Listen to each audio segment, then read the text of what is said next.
त्रिभुवन पावन करने वाले भगवान, परमानंद प्रदान करने वाले भगवान, जन्म मरण चक्र का नाश करने वाले भगवान श्री हरि, परम कृपालु भगवान श्री रामचंद्र जी का भजन कर, क्योंकि ये ही एक करुणामय ऐसे हैं जो शरणागतों के अवगुण नहीं देखते। जो इनकी शरण में आ गया वो जन्म मरण जो दारुण महादुख है, इस भय से वो दूर कर देते हैं। इनका व्रत है, जो नर होए चराचर द्रोही, आवे सभय शरण तक मोही। अगर कोई चराचर का द्रोह करने वाला भी है और भयभीत होकर मेरी शरण में आ जाए, भगवान कहते हैं रखियो ताहि प्राण की नहीं। जो जीव के दारुण दुख का नाश करने वाले, जन्म मरण के भय का नाश करने वाले, एकमात्र शरणागत हो जाने पर ही, हे मन ऐसे परम कृपालु श्री रामचंद्र जी का भजन कर। कैसे खिली हुई इनके नेत्र हैं, अरविंदाक्ष, नव पंख लोचन, मानो नवीन कमल अभी खिला हो, ऐसे प्रभु के नेत्र हैं, विशाल नेत्र। जैसे लालजू के नेत्र वैसे रामजू के नेत्र हैं। आयत दृग अरुण लोल, विशाल अरुणिमा लिए हुए मन का हरण करने वाले हैं। प्रभु के नेत्र मन का हरण करने वाले हैं। गोस्वामी जी के नवकंज लोचन, नवीन कमल के समान। एक बार इन नेत्रों का स्मरण हो जाए, एक बार ये नेत्रों से मिल जाए, तो जन्म मरण चक्र का स्वाभाविक नाश हो जाता है। क्योंकि नेत्रों से करुणा ही बरसती रहती है। करुणा कृपा कटाक्ष अपने शरणागतों पर इन नेत्रों से बरसती रहती है। और मुख कंज का तो क्या कहना, ऐसे कपोल, उन पर घुंघराली अलकें, कुंडलों की कांति कपोल पर पड़ रही है। समीप पे ही विशाल नेत्र, नील कमल की सी कांति कपोलों पे झलक रही है। एक बार जो रूप देखे फिर उसे और कुछ देखने की इच्छा ही नहीं होती। ये ऐसे रूपवान है। हमारे लालजू के नेत्र चपल हैं, चंचल हैं। वही जब राम रूप में तो बहुत ही गंभीर और लज्जायुक्त नेत्र रहते हैं। सहसा ये किसी की तरफ चितवन नहीं करते, सलज्ज और गंभीर मुद्रा में रहते हैं। ऐसे नवविकसित कमल के समान नेत्र वाले हैं। बहुत ही सुंदर श्रीमुख कमल जिनका, और दोनों कर कमल जिनके अभय दान देने के लिए हैं। और युगल चरणारविंद चरण कमल, ये भक्तों के निवास स्थान है। ये इतने गुप्त हैं कि महादेव जी अपने हृदय में सदैव रखते हैं। नेत्र कमल 2, मुख कमल 1, और कर कमल 2, और चरण कमल। भक्तों का मन रूपी भ्रमर इन्हीं कमलों पर वास करता है। कभी नेत्र कमल, कभी मुख कमल, कभी कर कमल, कभी चरण कमल, इन्हीं कमलों पर विहार करता है भक्तों का मन रूपी भ्रमर। ऐसे अद्भुत सौंदर्य छटा को बिखेरने वाले मंगल भवन अमंगलहारी, द्रवहुषु दशरथ अजर बिहारी। महाराज चक्रवर्ती सम्राट दशरथ जी के महल में ये जब बाल रूप से विचरते हैं, मणियों से जटित खम्भ में ये जो अपना प्रतिबिंब देखते हैं, तो नाचत निज प्रतिबिंब निहारी। अपने प्रतिबिंब को देखकर मोहित हो जाते, इतने सुंदर हैं, और नाचने लगते हैं कि हमें इतना सुंदर दोस्त मिल गया। बातें करते हैं। ऐसे करते हैं तो प्रतिबिंब में ऐसे होता है, नाच रहे हैं। सर्वज्ञ प्रभु बाल लीला दशरथ जी के महल में जब कर रहे हैं, ये देख देख कर कौशल्या मैया और चक्रवर्ती सम्राट परम सौभाग्यशाली महाराज दशरथ जी छुप करके आनंदित होकर देखते हैं कि प्रगट में आए तो कहीं लीला रुक न जाए। प्रभु बाल लीला करते हुए सुख प्रदान करते हैं। सौंदर्य के समुद्र हैं, अगणित कामदेव, 1-2 करोड़, 2 करोड़ नहीं, अगणित कामदेव मूर्छित हो जाए, ऐसी श्री राम जी की श्री अंगों की सुंदरता है। नवीन सजल मेघ के समान नील वर्ण कांति, ऐसी नीलिमा जो चित्त को चुरा ले। त्रिभुवन में वो नीलिमा नहीं है, और ऊपर से बिजली की तरह चमकता हुआ पीत वर्ण का पीतांबर धारण किए हुए हैं, बिल्कुल ऐसे ही जैसे लाल्यो। वही सौंदर्य, वही पीतांबर, वही श्रीअंग शोभा। बस अंतर इतना है कि इन श्याम सुंदर के प्रेम समुद्र में बड़ी बड़ी तरंगें आ रही, चंचलता है, और ये गंभीर शांत प्रेम समुद्र है श्री राम जी। मन बोलना ही नहीं जानते हैं, बहुत गंभीर मुद्रा में हर समय रहते हैं, बहुत गंभीर मुद्रा। और ये मनोगंभीरता का स्वरूप है, और ऊपर से तरंगायमान समुद्र है, और वो शांत गंभीर। बस अंतर इतना है, वो अगर खड़े भी होंगे तो सिंहवत गंभीर मुद्रा, अगर ये भी खड़े होंगे तो रसिक ललित त्रिभंगी। इनकी चितवन, इनका खड़े होना, इनका मुस्कुराना मुनियों के मन का अपहरण करने वाला है, प्रेमियों के चित्त को आह्लाद से बसीभूत करने वाला है। महाराज नवीन मेघ की जैसी कांति, ऊपर से करोड़ों बिजलियों की कांति का अपहरण करने वाला पीतांबर धारण किए हुए हैं। ऐसा लग रहा है नवीन मेघ में बिजली चमक रही हो। ऐसा ही तो आप रोज सुनते हैं इनकी शोभा, वही है। ये ऐसे सौंदर्य रूप में श्री जानकी जी को चित्त को चुराते हुए, सियाजू के चित्त को चुराते हुए, उनके परम प्रीतम श्री राम जी को मैं नमस्कार करता हूं। गोस्वामी जी कह रहे हैं, मन ये बड़े दीन बंधु है, सच्ची बहुत करुणामय है। प्रभु अपने बहुत करुणामय है। इनकी करुणा को जो जान गया, इसी बात को भगवान शंकर कह रहे हैं, उमा राम स्वभाव जही जाना, ताहि भजंत जी भावनाना। बहुत करुणामय है, बहुत प्यार करने वाले हैं।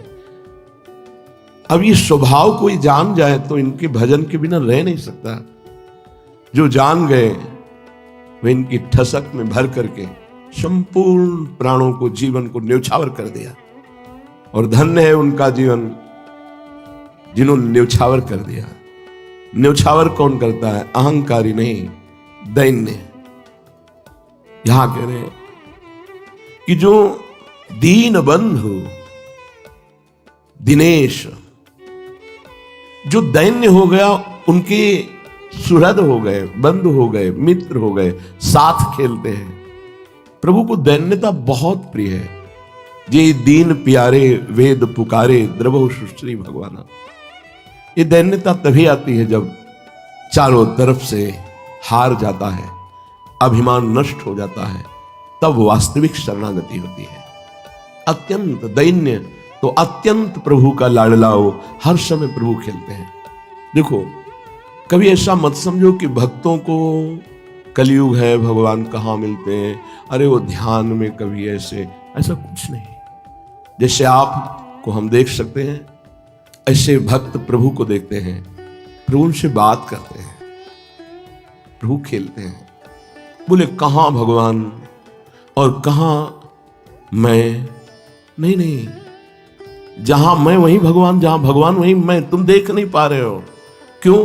क्योंकि जो प्रकृति को देखता है और प्रकृति को भोगता है, वो परमात्मा को देखने की योग्यता खो देता है। गुरुजनों की कृपा से मना कष्टान इंद्रियाणी, जो प्रकृति की तरफ है वो जब प्रभु की तरफ होने लगती है, तो जैसे हमारे लिए प्रकृति सहज हो गई, इन नेत्रों से हम प्रकृति को सहज में देख रहे हैं, ऐसे गुरु कृपा नेत्रों से परमात्मा को सहज देखा जाता है। सच्ची मानी प्रभु बहुत सहज हैं, बहुत बड़े हैं और बहुत कृपालु हैं, इसलिए इनको प्राप्त करना कोई दुर्लभ बात नहीं। बस हम प्रकृति का भोक्ता भाव और प्रकृति के सुख भाव को छोड़ नहीं पा रहे, यही कठिनता है। और ये सब सहज में भगवत प्रेमी महात्माओं की कृपा से हो जाता है। अरे मन, ये बड़े दीन बंधु हैं, दीन बंधु, ये गरीब निवाज है। अगर कोई हृदय से देखे तो अपने जैसा गरीब कौन है? क्या है आपके पास? बोले रुपया, मैं गरीब क्यों हूं? नहीं नहीं, ये तो नकली चीज है, असली चीज क्या है आपके पास? मकान है, पद है, भारी से भारी हमारे पास सब समाज प्रियता की वस्तुएं हैं, सम्मान है, ये सब नकली है, ये सब नकली है। तो फिर बचा क्या? तो बोले मैं तो फिर बहुत गरीब हुआ।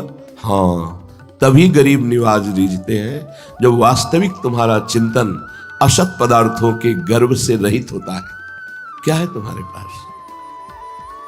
अगर ये लौकिक वस्तुएं तुम इनको देखकर गर्व करते होते तो 4 दिन की चांदनी है, ये नष्ट होने वाली है, तुम्हारी नहीं है। तुम शरीर को जो प्रिय अपना प्राण दे इतना प्यार कर रहे हो आत्म भाव से, ये भी नकली है, ये भी नकली है। ये न था न रहेगा, बीच में भास रहा है कुछ दिनों के लिए, फिर ये नष्ट हो जाएगा, नष्ट हो जाएगा पक्का। है क्या तुम्हारे पास? स्थायी क्या है? कुछ नहीं। हो ना गरीब, तो आओ गरीब निवाज के पास। प्रभु गरीब निवाज है। कितना सुख होता है जब धन्यता होती है, हमारा कोई नहीं, हमारा कुछ नहीं, हम कुछ नहीं। प्रभु क्या मुझ ऐसे अधम को आप स्वीकार करेंगे? जो विवेक से गरीबी का भाव अंदर आता है ना, वो बहुत जोर का होता है, उससे बड़ा अमीर कोई नहीं होता है। हर अहम के सूत्रों को जहां अहम स्थापित है उसे काट देता है उपासक। मेरा क्या है इसमें? जैसे बहुत सुंदर शरीर है, कितने दिन टिकेगा? और फिर इसमें मेरी क्या रचना है? अगर इस शरीर दिया तो प्रभु ने दिया ना, प्रभु ने रचा है ना, इसमें मेरा क्या है? जिधर देखता है विवेकवान, वहां कुछ अपना नहीं दिखाई देता, एकमात्र प्रभु अपने, तो दीन हो जाता है। ये अहंकार दीन नहीं होने देता। वास्तविक विचार करके देखो, तुम्हारा अहंकार किस काम का है? तुम क्या कर सकते हो? एक बार सांस नहीं खींच सकते हैं, उसी की सामर्थ्य से आप प्राणवायु को खींचते हैं और छोड़ते हैं। जिस दिन वो अपनी सामर्थ्य खींच लेगा तो ये शरीर एक बार भी श्वास नहीं खींच पाएगा, ऐसे नहीं कर पाएगा। उसी के बल से बलवान हो, उसी की बुद्धि से तुम्हारी बुद्धि काम कर रही है, उसी की चेतना से तुम में चेतना है, उसी के तुम अंश हो। ये उसी की रचना है प्रकृति, वो ईश्वर है, इसकी रचना करने वाला है। सब विचार करके देखो तो कुछ नहीं अपने पास। फिर क्या? आ जाओ महाधनी प्रभु की शरण में, तो दीनता आ जाती है। मैं बहुत अच्छा साधक हूं तो पहले साधना कर लेता। अगर मैं साधक हूं तो पहले साधना कर लेता। अब क्यों? बोले अब गुरु कृपा हुई। तो अहंकार क्यों? विचार, हर जगह हमें विचार पूर्वक। तो बोले मन भज दीन बंधु, भजन कर दीन बंधु का, यही दरबार दीन को आदर रीत सदा चल। जिसका हृदय दैन्य हो गया है, क्या है मेरे पास? कुछ नहीं, न साधन, न विषय, न व्यक्ति, न वस्तु, नाथ आपके सिवा कुछ नहीं। भगवान बहुत प्यार करने लगते हैं। अगर प्यार में कुछ बाधा है तो हमारा कुछ माना हुआ है, इसलिए हृदय से देख लो। जिस दिन परिवार वालों को ये पता चला कि हमारे काम का नहीं, उस दिन असलियत में सबके प्यार की पोल खुल गई। क्यों भाई? अगर प्रभु हमको दर्पण न दिखाते तो राग हमारा बना रहता। हम सबका देखो, सबका। वही बेटी है जिसको प्राणों से प्यार किया जाता है, स्वार्थ नहीं तो कभी दोबारा देखने नहीं है। वही बेटा है। मान लो हमारी बात, यहां केवल स्वार्थ का संबंध और मोह की मान्यता। प्रेम तो सिर्फ हरि करते हैं, प्रभु करते हैं, पर प्रेम का उधर से जो हमारे अंदर प्रवाह आ रहा है, हम इसलिए अनुभव नहीं कर पा रहे कि हमारी चित्तवृत्ति बहिर्मुख होकर शरीरों पर, व्यक्ति, वस्तु, स्थान पर, अगर आप इसे वापस करें तो अभी देखें प्रेम अंतर से आ रहा है और वो प्रेमदाता हमारे प्रभु हैं। निहाल हो जाओ। अभी कोई खास बात नहीं है भगवान से मिलना, वो हमारे हैं, हमारे प्रीतम हैं। खास बात संसार के राग का त्याग करना है। देखो, हमारी बात को अंदर से समझना तो दोष दर्शन नहीं होगा। प्रभु हैं पर आनंद का अनुभव हो रहा है? भला नहीं हो रहा ना? तो हम एक शब्दों में कह सकते हैं कि प्रभु में आनंद नहीं है, प्रभु की आसक्ति चिंतन में आनंद है। वो तो है यहां, देखो ना, सबके हृदय अछत अविकारी, पर सकल जीव जग दीन दुखारी। भाव से समझोगे तो समझ जाओगे। आत्मा आनंदमय है ना, लेकिन आत्मा में अगर आनंद है तो हमें आनंद मिलना चाहिए ना था। सूर्य में प्रकाश है तो प्रकाश हो रहा है, आप भाव करो ना करो, देखो ना देखो, वो तो प्रकाश हो रहा है ना। खास बात जो पकड़ी है हमें, उस बात पर ध्यान दो। आत्मा भी और परमात्मा भी, दोनों सुख राशि आनंद समुद्र यहीं विराजमान है, पर अपने को हो रहा है क्या आनंद? नहीं। जब वो है तो फिर आनंद क्यों नहीं हो रहा? सर्दी है तो सबको लग रही है ना, गर्मी तो सबको लगेगी ना, तो आनंद समुद्र है तो आनंद होना चाहिए ना।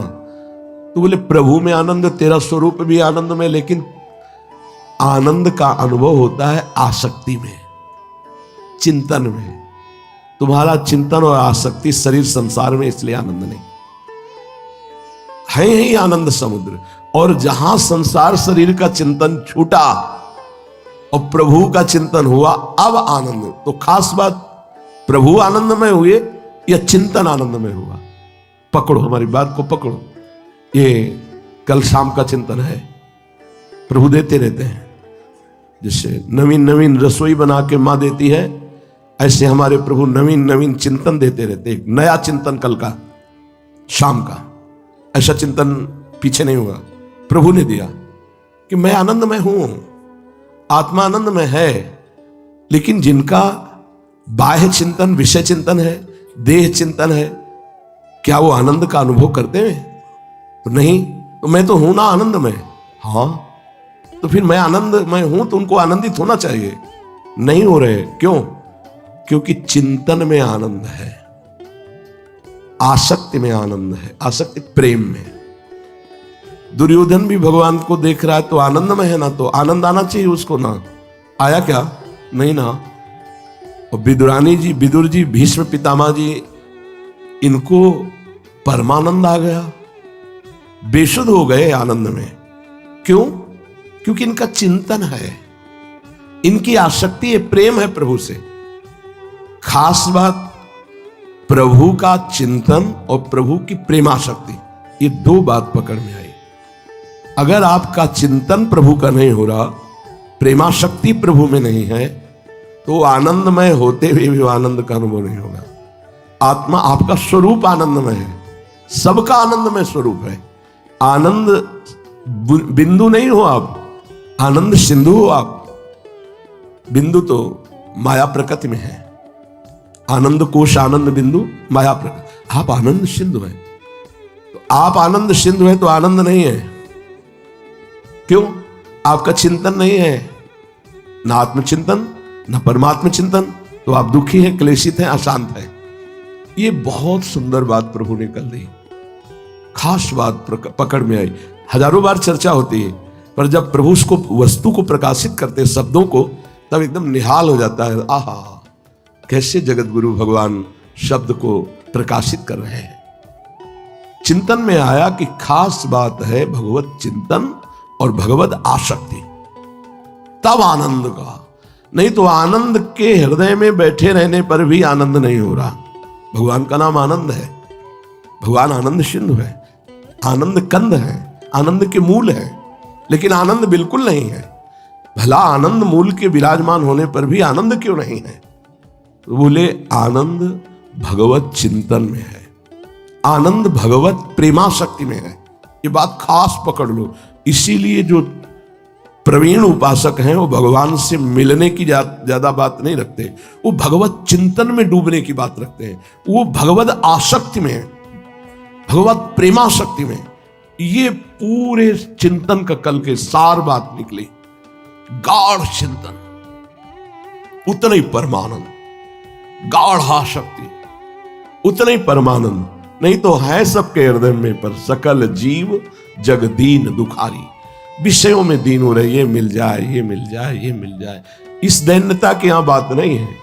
यहां बात है कि ब्रह्मा के पद की भी चाह नहीं रह गई, वो दैन्य। भज दीन बंधु दिनेश, भगवान दीन बंधु है। दीन बन जाओ, बहुत जल्दी भगवत साक्षात्कार हो जाए। इसीलिए महाप्रभु चैतन्य देव जी कहते तृणादपि सुनी चेन। हम दैन्य नहीं हो पा रहे। क्यों नहीं हो पा रहे? कुछ न कुछ हम पकड़े हैं, बस इतना समझो। जो कुछ पकड़े हो वो तुम्हारा असत है। अच्छे से विचार करके देखो। शरीर को पकड़े हो, मुझे अमुक अमुक वेद कंठस्थ है, अमुक अमुक अमुक। ये जो पकड़े हो यही तुम्हें दैन्य नहीं होने दे रहा। बड़े कृपा पात्र हैं जिनको कुछ पकड़ने को मिला ही नहीं। आपको यजुर्वेद का नहीं, हमको वेद का क्या, हमको तो कुछ नहीं ज्ञान है। आपके पास क्या? कुछ नहीं है हमारे पास। आपको कोई रिश्ता नाता नहीं, कोई नहीं है। बड़े भाग्यशाली है जिनके अंदर ये बात है कि वो कुछ नहीं पकड़े, कुछ नहीं, कुछ पकड़े ही नहीं है। वो ऐसा ऐसा ऐसा बहुत होता है, ये बहुत होता है। हे प्रभु को आप नहीं प्राप्त कर पाएंगे। एक सुई को भी पकड़ लोगे तो आप भगवत प्राप्ति की बड़ी सूक्ष्म गली है, इसमें नहीं ले जा पाओगे। अगर सुई की भी आसक्ति और ममता है तो आप अंदर प्रवेश नहीं कर पाएंगे इस गली में। हमारे पास तो ढेर सारी ममता आ सकती है, उसी को हटाने के लिए रोज सत्संग रूपी सोहनी लग रही। कुछ नहीं, शांत होकर बैठ करके देखो तुम क्या हो और क्या कर सकते हो। तुम्हारा कौन है, तुम्हारे पास क्या है? सही कुछ नहीं है, कोई बस नहीं। अभी प्राण निकल जाए तुम्हारा क्या बस? अभी शरीर छूट जाए तुम्हारे पास क्या बचा? खाली, एकदम खाली। अगर अभी एकदम खाली हो जाओ तो तुम भगवान का साक्षात्कार कर लो। खाली होना है हमें, कुछ नहीं पकड़ना, कुछ नहीं। ये बहुत चिंतन का विषय यदि आप पकड़ पा रहे हो। कुछ नहीं। जाति कुल कर्म धर्म विद्या रूप महत्व धन यौवन, किसी भी तरह का कुछ भी पकड़ना प्रभु से मिलन की देरी होना है। कुछ नहीं पकड़ना, सिर्फ प्रभु को पकड़ना है। मेरे तो गिरधर गोपाल दूसरो न कोई, कोई दूसरा नहीं है, बस गिरधर गोपाल। यह जोरी अविचल वृंदावन नाहिन आन सुकान। बस हमारी प्रिया जो हमारे लाल। ऐसा मन, ऐसा जन दीन हो जाता है। पकड़ना मन से ही तो होता है। अगर मन ने यहां एक सुई को भी पकड़ लिया है तो प्रभु को पकड़ने की योग्यता भी नहीं आई, एक सुई भी। इसीलिए महाभागवत जनों के चरित्र को पढ़ करके देखो, एकदम अकिंचन। अम्बरीश जी महाराज चक्रवर्ती सम्राट हैं पर अकिंचन। सावई मनः कृष्ण पदारविंद। अगर हमारी बात समझ में आ रही हो तो भगवत प्राप्ति बहुत सरल है। कुछ मत पकड़ो, सिर्फ प्रभु को। इनको पकड़ लो। इनके द्वारा रची हुई कुछ भी वस्तु को मत पकड़ो। ये जादू है, माया है। इसको पकड़ा तो मेरा ये एक शब्द उनको बर्दाश्त नहीं है। प्रभु को, सिर्फ प्रभु मेरे, बस इतने में भगवत साक्षात्कार होगा। संख्या से, अनुष्ठान से, तपस्या से, क्रिया से, तीर्थयाटन या कुछ भी भगवत प्राप्ति नहीं है। ध्यान रखना। असाधनों के त्याग के लिए साधन है। भगवत प्राप्ति तो भगवत कृपा से होती है, और कृपा उसके ऊपर होती है प्रभु के सिवा जिसका कोई कुछ भी नहीं है। अब इतनी बात को बिल्कुल सरल शब्दों में समझा रहे हैं। अंदर से कुछ भी मेरा नहीं है, कोई भी मेरा नहीं है, कहीं भी मेरा नहीं है। अंदर से देखो आराम से, तभी तो प्राण प्रतिष्ठा होगी, तभी तो यहां विराजमान होंगे हमारे प्रभु। अभी विग्रह में विराजमान है अंदर, पर अभी प्राण प्रतिष्ठा नहीं हुई, इसलिए चेतना नहीं जागृत हुई। पक्का समझो, तुम्हारा अन्य आश्रय त्यागना, कुछ भी अपना न मानना, मानो हमारे हृदय में विराजमान प्रभु की जो श्री विग्रह है, मूर्ति है, उसमें चेतना आ गई।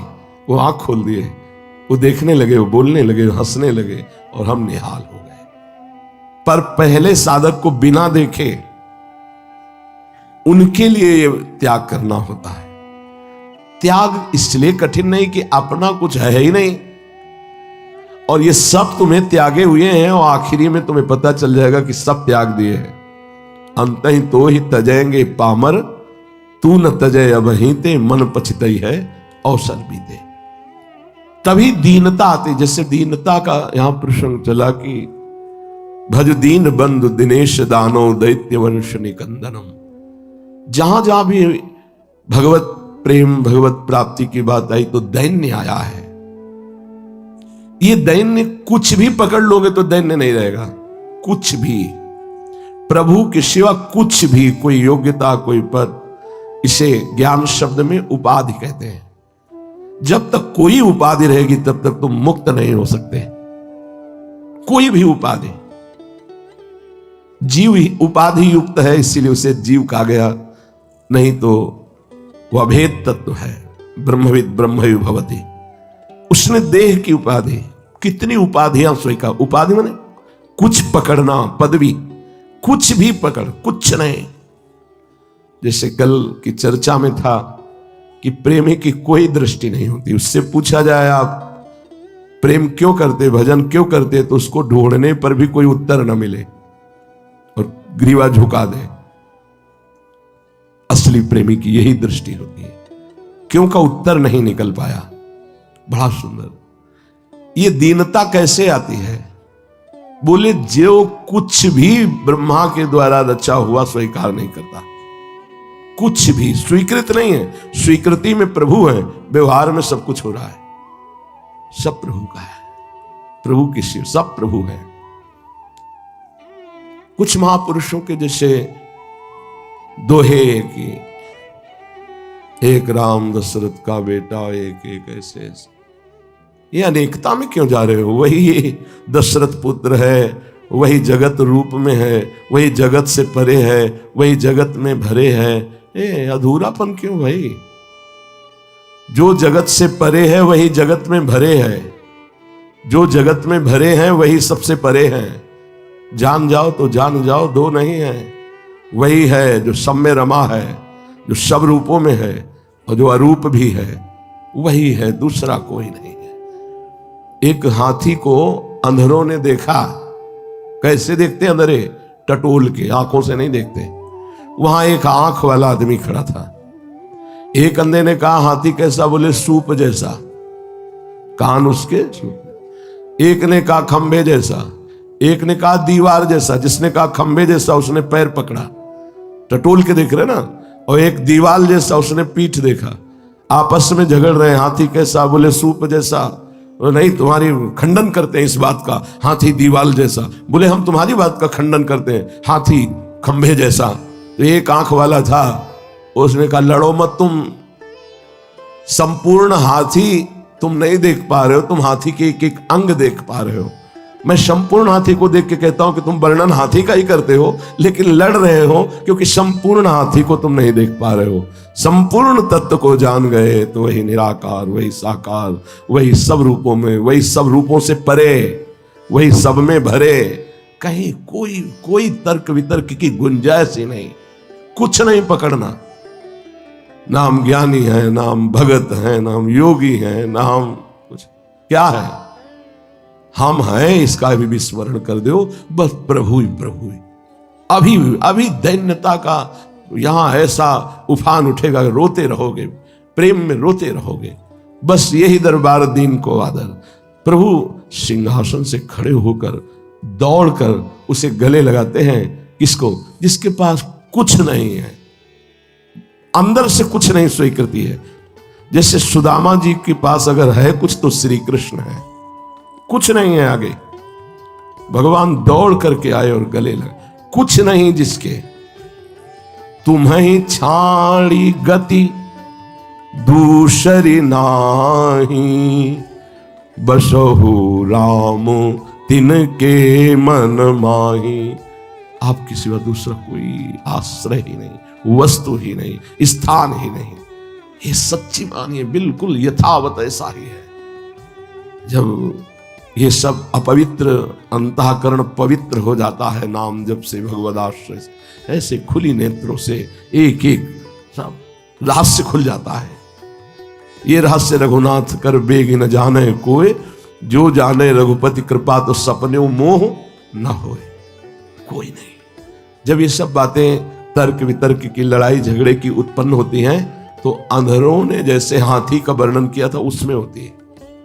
नेत्र वाला जब वर्णन करेगा तो वो एक ही होगा कि ये संपूर्ण बातें एक की हैं, वही एक अनेक है, वही अनेक एक है, एक और अनेक दोनों से वो परे है। वही सत है, वही असत है, वो सत असत दोनों से परे है, वही सत असत में भरे है। कैसे पहचानो? गुरु कृपा हो जाए तो अभी साफ संशय निवृत्त हो जाए। तो ऐ मन भज दीन बंधु। बस जब तक दीनता नहीं आती तब तक प्रभु बंधु नहीं होते। नहीं, वो बंधु की जगह हम उन्हें बंदी कह सकते हैं। जहां दैन्यता आई तो हृदय में बंदी बन जाते हैं, यहीं खेलते हैं। हृदय रूपी निकुंज में सदैव वो खेलते रहते हैं। उपासक चलता फिरता वृंदावन होता है, उपासक चलता फिरता वृंदावन होता है। उसके हृदय रूपी कुंज निकुंजों में प्रिया प्रीतम विहार करते रहते हैं। तभी भगवत रसिक जी कहते हैं, हमारे उर वृंदावन, और इस प्रकट वृंदावन से हमारे उर में वृंदावन का प्रादुर्भाव हुआ। अब वो हम जहां भी हैं वो हमारे हृदय में खेलते रहते हैं। जैसे नारायण स्वामी जी कहते हैं, नारायण या गौर श्याम को हृदय निकुंज बसाइए। हृदय में क्यों नहीं आ रहे? कुछ है। ये बहुत गाढ़ चिंतन की बात आपको कह रहे हैं। जिसके हृदय में प्रभु के सिवा कुछ नहीं है, उसका हृदय प्रभु का निज महल हो जाता है। ये देखो देखो, चाहे न चाही कबहु कछु, तो तुम सन सहज सने, तो बसो निरंतर तास उर। निरंतर प्रभु उसके हृदय में। वाल्मीकि जी कह रहे कैसे? जैसे अपने घर में रह जाता है, दूसरे घर में गए, थोड़ी देर रुके चले आए, लेकिन जब कोई हमारा नहीं, कुछ हमें नहीं चाहिए, तो हमारे हृदय में प्रभु ऐसे बसते हैं अपने घर की तरह, अपने घर में निरंतर रह जाता है। सो राउर निज गेह, वो हृदय आपका निज घर है। यार जाना तो है ही, यहां से सब छूटना तो है ही है, और ये सब प्रभु के द्वारा तुम्हें दिया गया है। तो ईमानदारी से अभी छोड़ दो ना, अंदर से अपना मत मानो, सब प्रभु का मान के बर्ताव करो। अभी देखो दैन्यता आ जाएगी। दैन्यता आई कि भजन स्वाभाविक होता है।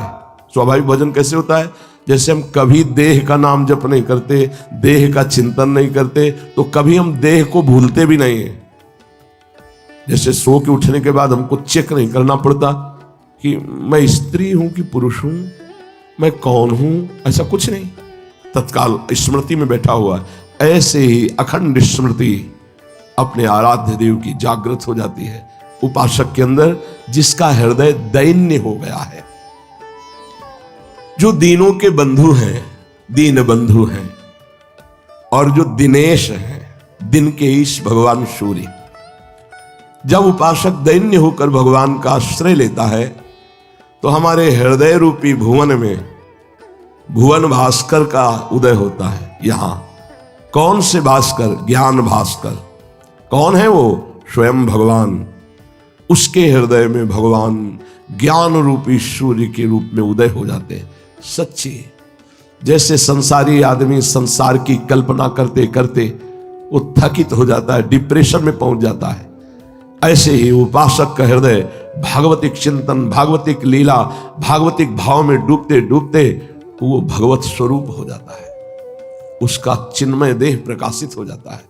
कुछ करना नहीं होता, सच ये प्रारंभ में होता है, कुछ करना नहीं होता। बैठे बैठे अपने आप कैसे बताएं, वाणी की सामर्थ्य नहीं बताने की, क्योंकि करे तो बता सकता है, जब हो रहा है तो केवल देख सकता है, बता नहीं सकता। देखने वाली दृष्टि भी दूसरी होती है, और ये वाणी तो बहुत ही स्थूल है, ये क्या बता पाएगी।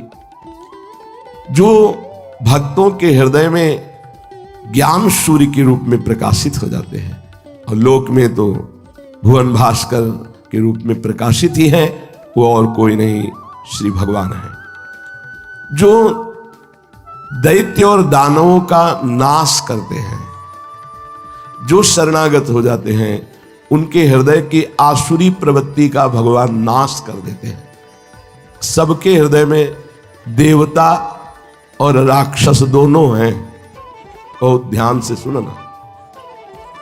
हमारे मन का एक हिस्सा देवता है और एक हिस्सा राक्षस है।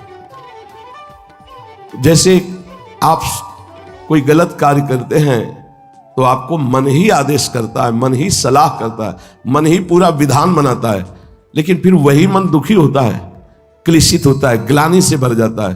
तो उसके दो स्वरूप हैं, एक है दैवी और एक है आसुरी। आसुरी स्वभाव, आसुरी बुद्धि, आसुरी मन, ये हमें दुर्गति कराने वाला, पापाचरण कराने वाला, भगवान से विमुख कराने वाला, अधर्म आचरण कराने वाला है। जो भगवान की शरण में होते हैं तो भगवान ऐसी दानवी वृत्ति, ऐसी राक्षसी वृत्ति का नाश कर देते हैं। राक्षसी वृत्ति सुख लेना, दूसरों के शरीर से, धन से, वस्तु से, स्थान से, पद से, व्यवहार से सुख भोगने की इच्छा रखना, इसे राक्षसी वृत्ति कहते हैं। इसको स्वयं प्रभु नष्ट कर देते हैं जब कोई शरण में। ये दानवों का संहार करने वाले हैं, असुरों का नाश करने वाले हैं, उसका भाव समझो। प्रगट में भगवान जब अवतार लेते हैं तब तो दानवों का संहार करते हैं, और जब हृदय में ज्ञान रूप से भगवान प्रकाशित होते हैं तो दानवी वृत्ति, आसुरी वृत्ति का नाश करते हैं। हे प्रभु, आप आनंद कंद हैं। कंद माने होता मूल, आनंद के मूल है। हे रघुनंदन, आप आनंद के मूल है। कौशल देश अयोध्या में आप चंद्रमा के समान प्रकाशित, जैसे चंद्रमा अमृतमयी किरणों के द्वारा सबको शीतलता और जीवनी शक्ति देता है, ऐसे अवधवासियों के, शरणागतों के हे श्री रामचंद्र आप जीवन हो। आहा, कितना सौभाग्य, अहोभाग्य। जब उठते बैठते अपने राजा अधिराज प्रभु श्री राम के सब दर्शन करते थे, कर रहे हैं, करते रहेंगे। कौन? जो अवधवासी हैं, जिसका वध नहीं किया जाता उसमें जो वास करता है, उसका नाम है अवध। अभी जिसका वध हो सकता है हम उसमें आसक्त हैं, इसीलिए हम राम राज्य में नहीं काम राज्य में जीते हैं। अवध में रहे तो राम राज्य में जिएंगे। अवध है भगवान का नाम, भगवान का रूप, भगवान की लीला, भगवान का धाम। अपना स्वरूप अवध है। नैनम छिन्दन्ति शस्त्राणि नैनम दहति पावका न चैनम क्लेदन्त्यापो न शोष्यति मारुता। जो हर समय स्वरूप में रहते हैं, या जो नाम जप में रहते हैं, या जो रूप ध्यान में रहते हैं, जो लीला चिंतन में रहते हैं, जो भगवत धाम की लीलाओं के चिंतन में रहते हैं, वो अवध में रहते हैं। ऐसे अवधवासियों को आराध्य देव प्रेमामृत रूपी अपनी किरणों से आह्लादित करते रहते हैं। उनका हृदय प्रेम आनंद में रहता है। अभी जिसका वध हो सकता है उसमें हम आसक्त हैं। अभी सब शरीर में आसक्त भाव से रह रहे हैं, अवध में नहीं रह रहे। इसका वध हो जाएगा। अवध है स्वरूप, अवध है नाम, भगवान का अवध है रूप, भगवान का अवध है भगवान की लीला, अवध है भगवान का धाम। जो नाम रूप लीला धाम में रमण करते हैं, जो अपने स्वरूप में स्थित हैं, उन्हीं को इस प्रेमामृत का रसास्वादन प्राप्त होता है। जैसे चंद्रमा अपनी किरणों से शीतलता और जीवनी शक्ति प्रदान करता है, ऐसे भक्तों के हृदय में ये प्रभु आराध्य देव प्रेमामृत रूपी किरणों से, करुणामयी दृष्टि से उनका हृदय शीतल रखते हैं। परम शीतल माश्रयामी, परम शीतल हृदय रहता है, और उनके जीवन का आधार पोषण यही है। इन्हीं के नाम रूप से उनका जीवन चलता है। जिनके मस्तक पर रत्न जटित मुकुट है, कानों में कुंडल है, भाल पर सुंदर तिलक है, प्रत्येक अंग में सुंदर आभूषण सुशोभित हो रहे, जिनकी अजान भुजाएं लंबी घुटनों तक भुजाएं हैं, जो सदैव सारंग धनुष और बाण लिए रहते हैं। ये प्रभु धनुष बाण क्यों लिए रहते हैं? अपने लिए। उनको डर है किसी से? अरे डर को भी इन्हीं से डर लगता है। काल भी इन्हीं के डर से अपना कार्य करता है। मृत्यु भी जिनके डर से डर के अपना कार्य करती है। वायु जिनके डर से प्रवाहित, जल थल चराचर जगत ईश्वर के शासन से भयभीत होकर सब अपना अपना कार्य कर रहे हैं। इनको डर है। ये धनुष बाण डर के लिए धारण किए हुए। अरे जिनकी भ्रकुटी संचालन मात्र से संपूर्ण सृष्टि का संहार हो जाता है। इशारा किया तो सृजन हो गया, और इशारा किया तो लय हो गया। भ्रकुटी विलास सृष्टि लय हुई, उनको धनुष बाण धारण करने की जरूरत है? ये धनुष बाण केवल हम भक्तों के लिए है, शरणागतों के लिए है। जब प्रगट में प्रभु अवतार लेते हैं तो प्रभु के दिव्य पार्षद उनके अस्त्र शस्त्र के रूप में अवतार लेते हैं। जैसे हमारी प्रियाजू के कर कमल में नील कमल है, लालजू के कर कमल में बंशी है।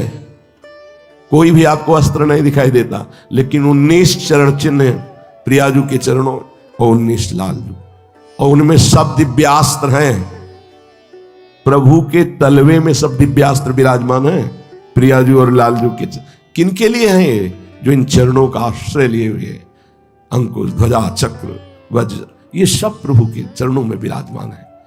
श्री रघुनाथ जी सारंग धनुष धारण किए अपने शरणागतों के लिए। तो क्या शरणागत को भी कोई सताता है? हाँ, काम क्रोध लोभ मोह मद मत्सर, ये भगवान करुणा करके जब हृदय में विराजमान होते हैं तो फिर ये एक भी आसुरी भाव अंदर नहीं रह जाते। और प्रगट में भी भगवान रक्षा करने के लिए तापसवेश विशेष उदासी, 14 वर्ष राम वनवासी। तो विशेष उदासी में राजकीय चिन्ह कोई नहीं, लेकिन आपने तूणीर बांधा और धनुष लिया भक्तों की रक्षा के लिए। ये भगवान के सुदर्शन आदि दिव्यास्त्र भगवान के लिए नहीं है। कौन भगवान को भय दे सकता है जब उनके सिवा कोई? अपने भक्तों के लिए। अन्य आश्रय नहीं होना चाहिए, तब आपको अनुभव में आएगा। एक बार गोस्वामी श्री तुलसीदास जी महाराज जब रामचरितमानस रच रहे थे, बड़ा प्रभाव जब से रचा होगा तब से आज तक और जब तक सृष्टि रहेगी, अद्भुत प्रभाव गोस्वामी जी के रामचरितमानस का है। अद्भुत। ये तो धाम है, यहां तो क्या महिमा ही है प्रिया प्रीतम की। गांव गांव में जब किसी का मुंडन छेदन, कोई भी ब्याह बर उत्सव, तो 24 घंटे के लिए रामायण का पाठ रखा जाता है। अगर गांव में पूछा जाए कि आप किस ग्रंथ को जानते हैं तो सीधे कहेंगे रामायण। कोई भी उत्सव होना है तो रामायण का अनुष्ठान, मतलब ये एक गांव की नहीं कह रहे, लगभग सब सरल भाषा में भगवान की ऐसी अद्भुत महिमा की रचना की कि काशी में हाहाकार मच गया कि अगर ये ग्रंथ अंतर ध्यान नहीं किया गया तो संस्कृत आदि से रचे हुए सब बड़े बड़े विद्वानों को, जो कंठस्थ शास्त्रीय श्लोक, गोस्वामी जी सरल भाषा में हर श्लोक वेद शास्त्र पुराण सब का सार उस लिखा हुआ है। तुम्हें श्लोक याद हो तो चौपाई में मिला लेना, मिल जाएगा। जैसे भगवान कह रहे गीता में, त्रिविधम नरकस्येदं द्वारं नाशन्मात्मनः कामः क्रोधः तथा लोभः तस्मादेत्रयं त्यजेत्।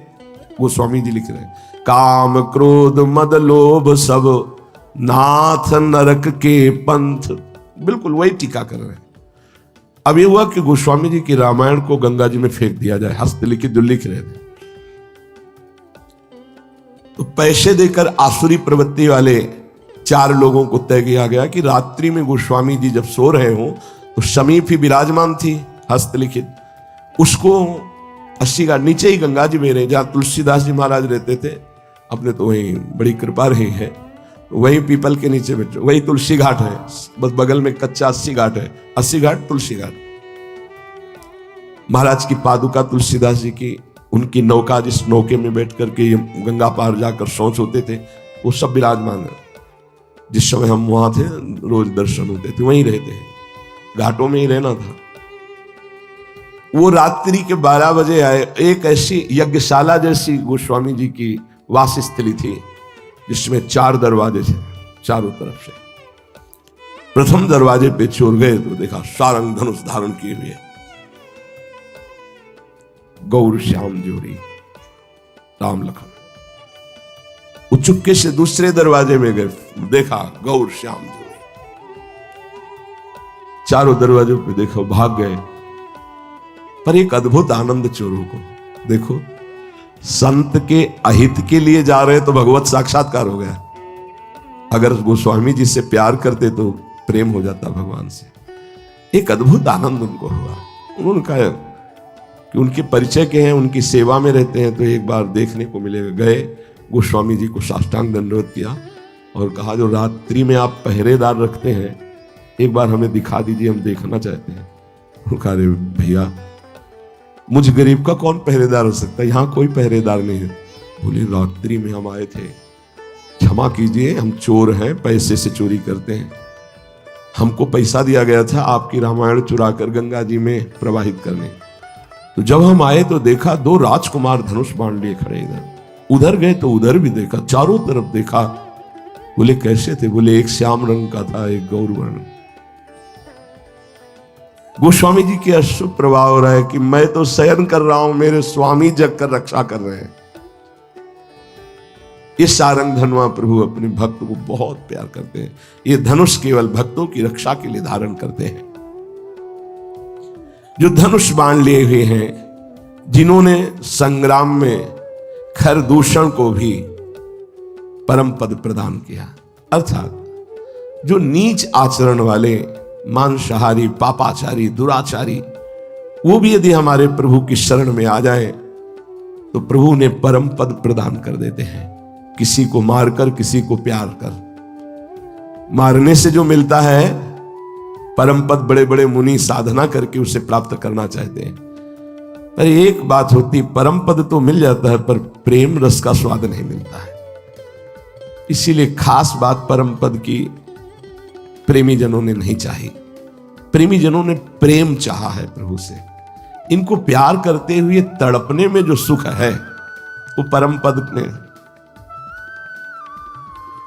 एकांत कहीं बैठ करके इनकी याद करके आह भर के रोने में जो सुख पाया गया वो किसी भी सिद्धि में नहीं पाया गया, किसी भी सुख में नहीं पाया गया। सच्ची बात, कोई तुम्हें देख ना रहा हो और ऐसी एकांत स्थली पे बैठकर और इनकी याद में तड़पते हुए जो समय व्यतीत हो रहा है, वो सुख कहीं नहीं है, कहीं नहीं है, कहीं नहीं है। इसीलिए हरिराम व्यास जी ने कहा कि परम पद किसे कहते हैं, हम तुम्हें बताएं? बोले प्रेमी जनों के बीच में बैठना ही परम पद है। शायद गोस्वामी जी इसी बात को प्रकट करें। तात स्वर्ग अपवर्ग सुख धरी तुलाए कंग, तूल नताए सकल मिल जो सुख लव सत्संग। ऐसे प्रेमी महाभागवतों के आंसुओं में दम होती है कि हमारे नेत्रों की माया पर्दा की जो वृत्ति हट जाती है, हमारा हृदय तड़पने लगता है प्रभु के लिए। सोचो, अनंत जन्मों से विषय भोगी है मन, प्रभु के लिए तड़पने लगा। बोले इसीलिए कोई भी स्वर्ग सुख, मोक्ष सुख आदि भी प्रेमी जनों के संग के समान नहीं रखा गया। अहो भाग्य जब एकांत में बैठ करके प्रभु के लिए तड़पते हुए रोना, वो हृदय की एक पीड़ा रही नहीं जा रही, ना वो कह सकता है ना कोई समझ सकता है। अब वो केवल जिनके लिए तड़प रहा है वही समझ रहा है या तो उसका हृदय समझ रहा है, आसपास कोई हो ना, इसलिए कि फिर वो भाव नहीं आ पाएगा। अगर एक भी व्यक्ति दिखाई दिया तो भाव संवरण हो जाता है, क्योंकि जहां होता कोई है, चिंतन में आया ना कोई है, अब वो संवरण हो जाएगा। और जहां ये दिखाई देता यहां कोई नहीं है, फिर जो एकदम तार लगा, एकदम तन्मयता बनी, फिर चिल्ला चिल्ला के रोने का जो मन हुआ, हा प्रभु हा प्रिया। हमें लगता है कि इस सुख से बढ़कर कोई सुख नहीं। अपने प्यारे के लिए विकल होकर, तन्मय होकर के रोना, ये सबसे बड़ा सुख है। ये हमको बहुत जल्दी प्राप्त हो जाए यदि हम कुछ पकड़े ना, ये बहुत जल्दी मिल जाए, और ये सबसे बड़ा सुख। कई जगह हमने पढ़ा है इस बात को, कई जगह पढ़ा है कि इससे बड़ा कोई सुख नहीं है, एकांत में बैठकर रोना। और ये उसी का आता है जिसका कोई नहीं होता, जिसको कुछ नहीं, अपनापन किसी से भी नहीं है, ही भी क्या क्या है अपने पास। जिसे आपको लगता है घर मकान दुकान ये तो सब मायाकृत है, ये सब नष्ट होने वाला है, इसको लेकर के तुम खुशी हो रहे हो, नहीं नहीं, ये कोई स्थायी चीज नहीं। तब ये बात हृदय में एकांत देश में बैठकर प्रभु की याद में, सामने जितनी हृदय की पवित्रता है उतना रूप है, और एक तड़पन है, एक व्याकुलता है।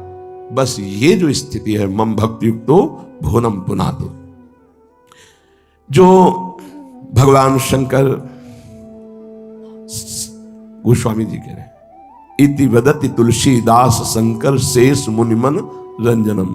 जो भगवान शंकर के मन का रंजन करने वाले, भगवान अनंत शेष जी के मन का, देखो शेष जी तो लखनलाल के रूप में है, इसीलिए फिर कृष्णावतार में पीछे अवतार नहीं लिया, पहले अवतार लिया कि तुम मानते हो नहीं, हम जब सेवा करना चाहते तो हमें डांट देते हो, और आपकी कहीं कोई अवहेलना करी हमें बर्दाश्त नहीं।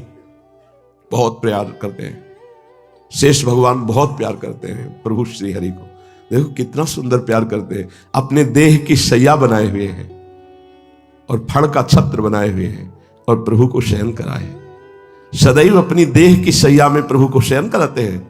और जब प्रभु अवतार लेते हैं, जैसे रामा अवतार हुआ तो आप अनुज भ्राता के लखनलाल के रूप में प्रकट हुए, तो कई जगह ऐसे हुआ कि लखनलाल ऐसे कसमसा के रह गए, पर प्रभु बड़े भ्राता हैं तो आदेश हो तभी, जैसे जनक जी ने कह दिया रोते हुए कि यदि मैं ऐसा जानता कि इस भूतल पर कोई अजगों का खंडन करने वाला वीर ही नहीं है तो मैं ऐसा प्रण नहीं करता। मेरी जानकी कुंवारी रह गई, कोई वीर पैदा नहीं हुआ जो अजगों को उठा ले और खंडन कर दे। अब मैं जान गया कि पृथ्वी वीरों से विहीन हो गई। आदेश नहीं लिया, कूद पड़े और कहा, ए जनक, अपनी वाणी को रोक करके, जहां रघुवंशमणि, कितना प्यार है, जहां रघुवंशमणि प्रभु विराजमान हुआ, ऐसी वाणी नहीं बोली जाती। तुम ज्ञान शिरोमणि हो, कैसी तुमने बहुत हल्की बात बोल दी, तुम एक अजगौ की बात करते हो। रघुनाथ जी का आदेश हो जाए तो पूरे ब्रह्मांड को कच्चे घड़े की तरह से तोड़ दूं। ये पुराना धनुष, उन्होंने जो कहा कि बरसाती छत्ता, वो प्रकट होता है ना, ऐसे कर टूट जाए, बरसाती छत्ते की तरह से अभी तोड़ दूं अजगौ को। मेरे स्वामी बैठे, तुमने कह दिया कि वीर विहीन भूमि हो गई, अरे इसे योजनों लेके दौड़ पड़ूं अभी इस अजगौ को। जब वो ऐसा कह रहे थे तो दिग्गज चिकाड़ने लगे, पृथ्वी कांपने लगी, क्योंकि भगवान शेष जी है। अभी कच्चे घड़े की तरह ब्रह्मांड को मसल दूं, मेरे स्वामी बैठे, तुमने ऐसी राम जी का, तो चुप होना पड़ा। कई बार ऐसा आता था, तभी कहा कि अब आप कभी अवतार लोगे ना, हम छोटे भाई नहीं बनेंगे। तो दाऊ दादा के रूप में आए। अब वहां तो डांट से काम चल जाता था, यहां पैर पकड़ने पड़े। जब कहीं तो दाऊ दादा, प्रभु फिर पैर पकड़, रुक जाओ रुक जाओ। ये भगवान शेष जी के हृदय का आनंद वर्धन करने वाले बड़े बड़े मुनियों के मन को, भक्तों के मन, भगवान का एक नाम है भक्त जन रंजन, भक्त जनों को आनंद देने वाले, भक्त जन मन रंजन, भक्त जनों के मन का रंजन करने। भक्तों का मनोरंजन कौन है? प्रभु। उनका नाम आनंद प्रदान कर रहा, उनकी रूप, उनकी लीला, उनके चरित्र। हे भगवान शंकर, बड़े बड़े मुनि शेष आदि के हृदय का आनंदवर्धन करने वाले श्री राम, मम हृदय कंज निवास कर। वो स्वामी जी कह रहे हैं, मेरे हृदय रूपी कमल पर आकर, कमल सिंहासन, इस पर विराजमान हो। और प्रभु मुझे पता है, जब आप मेरे हृदय सिंहासन पर, हृदय कमल पर विराजमान हो जाएंगे तो कामादि खलदल गंजनम, ये जितने दोष हैं भाग जाएंगे आपके डर से। यही उत्तम साधना है, यही उत्तम उपासना है। हर समय अपने प्रभु का नाम जप करते हुए अपने प्रभु को हृदय में देखे, यहीं बैठे चिंतन करने से आ जाएंगे। तुम चिंता मत करो कि तुम्हारे अंदर काम है कि क्रोध है कि लोभ है कि मोह है, मद है, मत्सर है। कई बार विनोद की भाषा में कहा है, अगर 20, 30, 40 वर्ष तक किराएदार बढ़िया किराया देके भी रह रहा हो, अब हटाना मुश्किल है आपको। अगर 20, 30 वर्ष वो किराया देते हुए तुम्हारे मकान में रह रहा है तो हटाना तुम्हारे बस की बात नहीं रह गई, वो सरकारी दावा पेश कर देगा। ये तो अनंत जन्म हो गए इनको रहते यहां हृदय में, काम क्रोध लोभ मोह मद मत्सर, ये ऐसे नहीं हट जाएंगे कि हमने कहा कृष्ण कृष्ण हट जाओ काम, ऐसे नहीं हटने वाले। काम की, क्रोध की, लोभ की, मोह की, मद की, इन वृत्तियों में तुम मनोरंजन करते रहे हो, ऐसे थोड़ी हट जाएंगे। अब बड़े के नाम मकान कर दो जो उससे बड़ा पावरफुल हो, बिल्कुल कुछ नहीं कहना पड़ेगा। इन काम क्रोध लोभ मोह मद मत्सर ने बहुत समय से हमारे हृदय में डेरा डाल रखा है। तो बोले हमारे क्यों नहीं साहब? सच्ची मानो आपने अभी नाम ही नहीं किया है, तो आपको वीटो पावर देना पड़ेगा। नहीं होता है ना, मकान का हमने पावर उनको दे दिया है, वीटो पावर दे तो गुरुदेव के हाथ में, प्रभु के हाथ में। अब आपका अधिकार है, यद्यपि हमें अभी भान यही है कि शरीर मेरा है, मकान मेरा है, पर खाली करवाना है इनसे। कोई भारी गुंडा है ये, काम क्रोध लोभ मोह मद मत्सर, ये छोटे मोटे नहीं है कि ऐसे चोर हो कि आप आंख दिखा दो भाग। आप आंख दिखाओगे तो उठा के पटक देंगे। अतरे दिन पटकते हैं, आपको पता नहीं चलता, झरिया के आते हो फिर अतरे दिन पटक रहे, देख लो। काम क्रोध लोभ मोह मद मत्सर ईर्ष्या द्वेष, हमें लगता है दिन तो बहुत बड़ी बात है, घंटा एक नहीं निकलता होगा जिसमें पटक नहीं देते ये। ईर्ष्या द्वेष काम क्रोध लोभ मोह मद मत्सर, एक उपाय है, नामे कर दो। नहीं, वो पावर नहीं दिया जाता है, हाँ ऐसे कुछ यही वाला पावर दे दो, गुरुदेव आराध्य देव। क्योंकि हम सीधे ये क्यों नहीं कह रहे कि, इसलिए कि अविद्या के कारण बहुत समय से हमने इसको मैं मान रखा है, अपना मान रखा है। तो हम कह जरूर देंगे जबान से, लेकिन अपनापन नहीं हटेगा, पक्की बात है। अब हमको खाली करवाना है, तो माना मकान मेरा, लेकिन पावर आपका, आपको दे दिया, आप खाली कराओ। तो कह रहे मम हृदय कंज निवास कुरु कामादि खलदल गंजनम।